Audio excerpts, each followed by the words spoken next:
کہنے لگا آپ یہ نہ سمجھے کہ میں آپ کو بار بار تکلیف دے رہا ہوں، معافی چاہتا ہوں، لیکن آپ مجھے اپنے والد کا نام بتا دیجئے، اپنے باپ کا نام بتا دیجئے کہ آپ کے باپ کا نام کیا ہے۔ حضرت صدیق اکبر رضی اللہ تعالیٰ عنہ نے فرمایا یہاں رات رکنے کی جگہ دے رہے ہو یا بار تالاب کر کر کے پوچھ کے مجھے بھگا دو گے یہاں سے؟ ہم یہاں رات رکنے کے لیے آئے ہیں، کبھی میرا نام پوچھتے ہو، کبھی شہر کا نام پوچھتے ہو، کبھی باپ کا نام پوچھتے ہو، تم یہاں رکنے کی جگہ دو گے یا نہیں دو گے؟ صدیق اکبر رضی اللہ تعالیٰ عنہ نے فرمایا میرے باپ کا نام ابو قحافہ ہے۔ اتنا سن کے خادم دوڑتا ہوا راہب کے پاس گیا، حضور ان کے باپ کا نام ابو قحافہ ہے۔ جب اتنا سنا کہا اس ہستی کو جلدی سے اندر لاؤ۔ جب اتنا اس راہب نے کہا تو یہ خادم حیرت زدہ ہو گیا، سوچ میں پڑ گیا، سوچنے لگا کہ یہ کیا بات ہے، کبھی باپ کا نام پوچھتے ہیں، کبھی اس کا نام پوچھتے ہیں، کبھی شہر کا نام پوچھتے ہیں، کھڑے ہو کے کبھی کتابیں نکالتے ہیں، ابھی تک تو ایسا کیا نہیں، یہ پرانے برق پڑھ پڑھ کر اور کہتے ہیں کہ اسے بلا کے لاؤ، وہ بہت بڑی ہستی ہے۔ ابھی اتنا ہی سوچ رہا تھا کہ راہب نے ڈانٹتے ہوئے کہا جاتے ہو یا نہیں جاتے ہو؟ ابھی یہی کھڑے سوچ رہے ہو؟ یہ سوچنے کی بات نہیں ہے، جاؤ فوراً اسے اندر بھیجو جا کے۔ خادم بھاگتا ہوا دوڑتا ہوا گیا، حضرت صدیق اکبر رضی اللہ تعالیٰ عنہ سے عرض کیا حضور چلو آپ کو میرے آقا بلا رہے ہیں۔ حضرت صدیق اکبر رضی اللہ تعالیٰ عنہ گئے، جانے کے بعد بیٹھے۔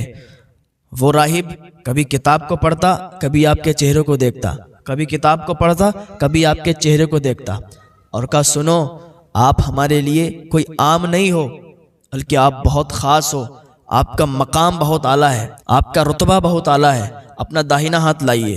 داہنا ہاتھ پکڑ کر کلائی موڑی، اس پر ایک تل تھا، اس کو چوم لیا۔ حضرت صدیق اکبر فرمانے لگے یہ کیا کر رہے ہو آپ لوگ؟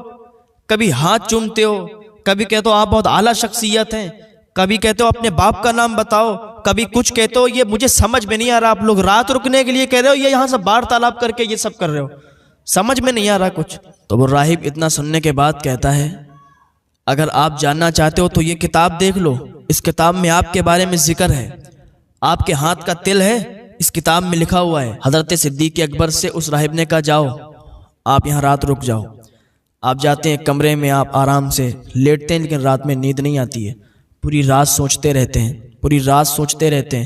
صبح ہوتی ہے، چلنے لگتے ہیں تو راہب کبھی اٹھ کے باہر نہیں آتا تھا، آج صدیق اکبر کو چھوڑنے کے لیے باہر آیا ہے، آنکھوں میں آنسو ہیں، پلکیں اٹھا اٹھا کے دیکھ رہا ہے صدیق اکبر کو، بھویں سفید ہیں، لٹکی ہوئی ہیں، دیکھ رہا ہے، اتنا بوڑھا ہو چکا ہے، ہڈی جسم پر ہے، گوشت کا نام نہیں ہے، اور آنکھوں سے آنسو نکل رہے ہیں۔ آپ جا رہے ہو یہاں سے، لیکن جب آپ ایمان کی دولت سے سرفراز ہو جاؤ گے نا، اس وقت مجھے بھی یاد کر لینا، میرے لیے بھی دعا کر دینا، مجھے بھی اپنی دعاؤں میں شامل کر لینا۔ حضرت صدیق اکبر رضی اللہ تعالیٰ عنہ نکل گئے، اور واپس جب آئے آپ تجارت کر کے، تجارت کی غرض سے گئے ہوئے تھے، جب واپس آئے مکہ میں پہنچے تو دور سے ہی دکھا کہ مکہ آ گیا ہے۔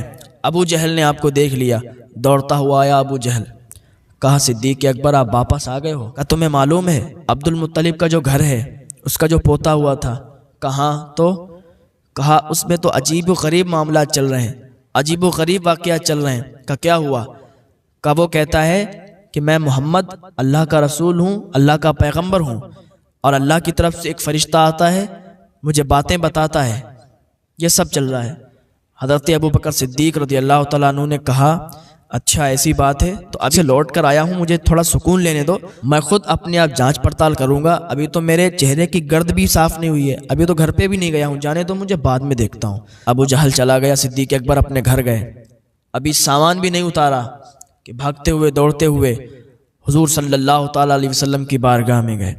گھر پہ گئے تو دیکھا کہ حضور وہاں موجود نہیں تھے، پتہ چلا فلاں جگہ پر گئے ہوئے ہیں۔ حضرت صدیق اکبر رضی اللہ تعالیٰ عنہ بھی وہیں گئے، وہاں صرف حضور صلی اللہ تعالیٰ علیہ وسلم تشریف فرما تھے، اور ایسا لگ رہا تھا کہ کسی کا انتظار دیکھ رہے ہیں، کسی خاص دوست کا انتظار دیکھ رہے ہیں۔ حضرت صدیق اکبر ابھی ایمان نہیں لائے تھے، آپ دوڑتے ہوئے وہیں پہنچ گئے، ہانپتے کانپتے، اور آپ ان سے باتیں کرنے لگے۔ باتیں کی تو حضور صلی اللہ تعالیٰ علیہ وسلم نے ارشاد فرمایا کہ ابو بکر کلمہ پڑھنے میں دیر نہ کرو، بس آپ کلمہ پڑھ لو، انتظار کس بات کا ہے؟